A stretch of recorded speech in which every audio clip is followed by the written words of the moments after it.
Heart Evangelista, binasag ang katahimikan sa isyu ng hiwalayan kay Cheese Escudero matapos ang ilang buwang usap-usapan at spekulasyon ng publiko. Sa wakas ay nagsalita na si Heart Evangelista hinggil sa mga naging pagsubok ng kanilang relasyon ni Senador Cheese Escudero.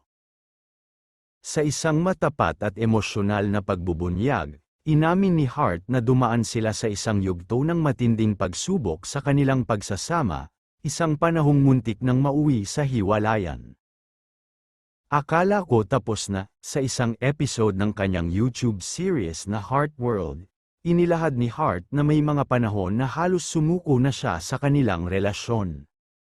Ayon sa kanya, pakiramdam niya ay nawawala na ang koneksyon nilang mag-asawa.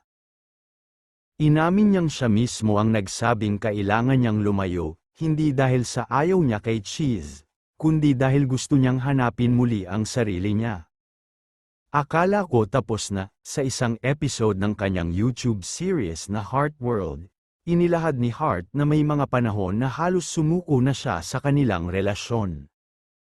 Ayon sa kanya, pakiramdam niya ay nawawala na ang koneksyon nilang mag-asawa. Inamin niyang siya mismo ang nagsabing kailangan niyang lumayo, hindi dahil sa ayaw niya kay Cheese, kundi dahil gusto niyang hanapin muli ang sarili niya. Napagod ako. Hindi ko na maintindihan kung anong nangyayari sa amin. Parang ako na lang yung lumalaban.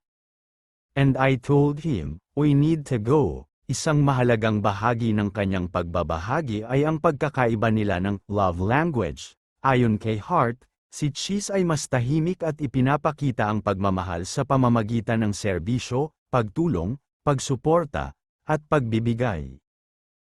Samantalang siya naman ay mas emosyonal at nangangailangan ng words of affirmation, yakap, at mga kilos na nagpapakita ng lamang. He wasn't showy. I am. I need to feel it, I need to hear it. That's how I know I'm loved. Pero hindi ganoon si Cheese. Nag-ugat ang mga espekulasyon ng publiko nang alisin ni Heart ang apelyidong Escudero sa kanyang Instagram bio noong 2022. Napansin din ng netizens na hindi na sila madalas magkasama sa mga public appearances. Lalo pang lumakas ang usap-usapan nang lumipad si Heart sa ibang bansa para sa trabaho at fashion events na tila ba nagpapahiwatig ng paghihiwalay.